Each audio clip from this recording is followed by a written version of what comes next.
welcome to the Center for Victory podcast of Your Best Day Yet. Here at Center for Victory, we're here to help unlock, reinforce, and enrich relationships through personal and professional development.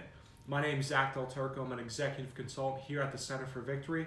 And today we have Eric Guy, the one and only Chief Victory Officer, back in the house. Yes. We're talking about your book, Butterfly. It's all about generosity and giving. Mm-hmm. And I think this has been one of my favorite podcasts this whole month. And this whole month we have taken this idea of generosity going into Thanksgiving. Now, just before you start asking me questions, I don't know about you, but like when we've been talking about this has got me into a mood of being wanting to give. Like when I was just preparing for this a little bit today, I was like, man, I want to even do better. Yeah. So it's kind of motivated me, and I hope it's done that for other people. I got good vibes right now. I'm feeling the good vibes. So let's jump right into it. How does giving, and I'm about to say something, and people are going to be like, how does giving and this even have any correlation? Okay. But how does giving keep people uncomfortable? Okay.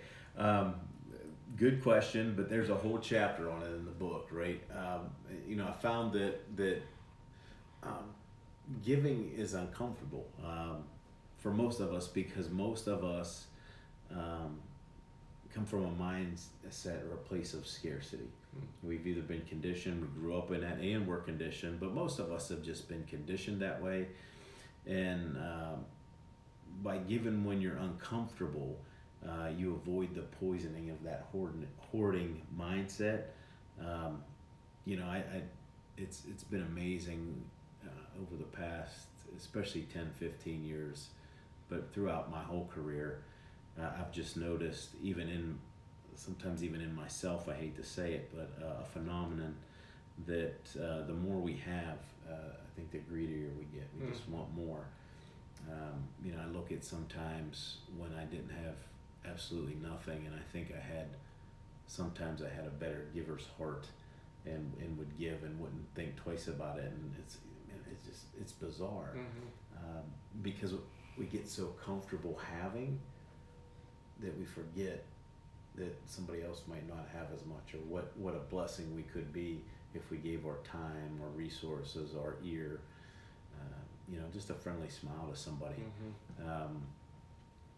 There's a greater chance to live abundantly when we're uncomfortable in our giving. I mean, it should get to the point where it's like, I'm not sure, I should do this. And when you do that, you start to flip that switch in your head, and it's like, okay, I can still do this. There's always enough. There's always enough, instead of just hoarding.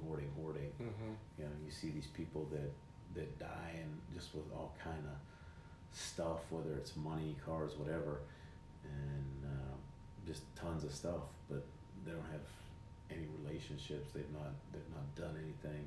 So anyhow, it does make you uncomfortable. It should make you uncomfortable. That's the other thing. Yeah. So what are some of the things that are keeping people back from receiving the blessings when they stay comfortable? You can't grow if you're not giving. It's much like giving brings out the best of us. It's much like exercise, right? People want to be fit, they want to be healthy. You just don't want to put in the work. Yeah, right. Like pigs don't sweat. That's an inside joke, but like they don't ever sweat, so they're not giving out those bad toxins, and all that junk is staying in them. Pretty much, that's what you're saying, right? Okay, yeah. Yeah, back to my point. Yeah, that's funny. Can't get the benefits of exercise without exercising. So you're missing out on being stronger. You're missing out on more blessings if you don't give. You have to live life fully and to be happy. You have to give, and you have to strengthen that muscle. And the only way to strengthen that muscle is just one little step at a time. It's by exercising your giving muscles. One of the things that is in the book, it says, that people often ask us is, it says, I'm uncomfortable, what can I give? Admittedly, it's not the natural thing to do, right? but instead it's an active choice every time to move forward. We feel like we don't deserve so much when we really need to focus on what other people need. I mean, we're so blessed, especially in this country. I mean, even lower class economic, there's still a lot we have. I don't want to see anybody being in poverty, but the whole idea here, getting back to your question, is nothing can grow without some discomfort. Right? If you think about it, a seed has to be pushed down into the earth, crack open before the shoot can see the sunlight. A student needs to read and study before hundreds of hours before earning that degree, right? And then a mother needs to go through that pain of labor just to get to hold that infant in their arms. So there has to be some uncomfortableness to that.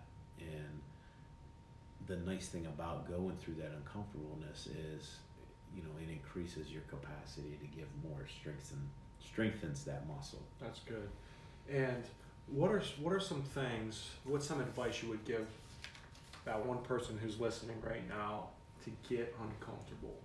Yeah, and I'll start with a quote from Steve Jobs, and he said this in a commencement speech right before he died. He said, "Everybody wants to go to heaven, but nobody wants to die to get there." That's good. That is really good.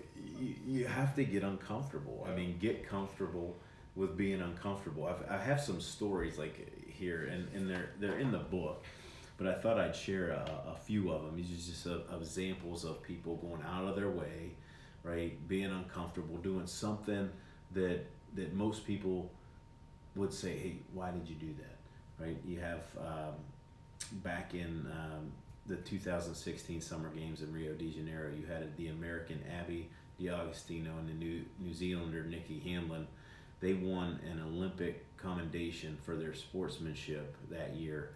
So what happened is the lady from New Zealand tripped in the 5,000 meter run and brought Abby, the American, down with her.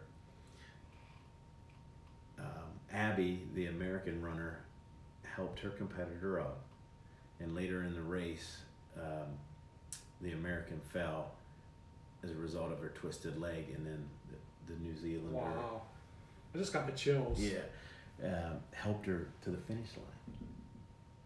So they could have been not focused on that, and the comfortable piece would have just been to keep running. Yep. Right. Here's a really good one. College shot put athlete Cameron Lau registered as a bone marrow donor in high school. Never thought about it again, right? Until the day, that is, he received a call before the final track and field championships of his career. Instead of going to those championships, he gave up these medal chances and underwent surgery, helping a man suffering from leukemia. Wow. So I'm sure that was quite uncomfortable. It's surgery. That is uncomfortable. So there's just, here's kind of one for our heavy metal fans, right? The audience at 2011 thrash metal concert, Yankee Stadium hoisted a Megadeth fan in a wheelchair, crowd surfing him across the length of the infield so he could get closer to the stage for a better view. Wow. That's cool. That'd be cool to see that. Right? But the whole thing is really getting comfortable, being uncomfortable. Then you can grow. When you lose the mentality of loss, there's growth there, and it's hard. I mean, I'm not saying it's easy by any means, but I think we need to believe in the reinforcement of return grace. And that's the notion of whatever good you send out into the world, it's going to come back to you somehow, usually multiplied. So, there might be something you need to give that would make you uncomfortable, but it would also make you a better vessel of peace, of giving, make you happier. And my guess is, if that resonated with anybody out there that said, "Hey, look, how could I get uncomfortable in my giving? And would that bring me peace, happiness?" The answer is absolutely yes. And I think it's interesting, through all my serving, the community, the young men without fathers, and my youth group, even at my church now, like, it takes time to do that. It takes a lot of energy and attention and focus. And when you do that, you think, okay, I'm going to impact this person's life. But at the end of the day, you realize, my gosh, this person has actually impacted my life as well. So there's that natural component of you give, and then you're actually impacted through your serving and giving as well. So as we finish up, what are some bullet points? What are some action statements somebody can take away from listening to this today? Yeah, I'm going to take you just to the last few passages of this chapter in the book, because it's the next to the last chapter in the book. And I put it this way, and this is kind of a points, it's an action statement to move forward. Pain and discomfort produce grace and beauty and reward and truth. If giving makes you uncomfortable, that's good news. It means you're heading to something much more wonderful. Yep, that's good. And I want to leave you guys with this quote from Mother Teresa. And she says this: I have found the paradox. When you give till it hurts, there can be no more hurt. There can only be love. That's good stuff. That is really good. So thank you guys so much for staying tuned to the Center for Victory podcast of Your Best Day Yet. This whole month we talked about gratitude. Hopefully this brings you joy.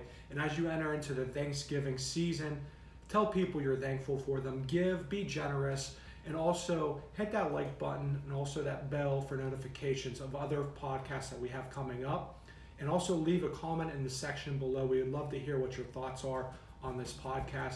And we always end it with the same quote, and it's this: wherever you're at, whatever you're doing, make this your best day yet.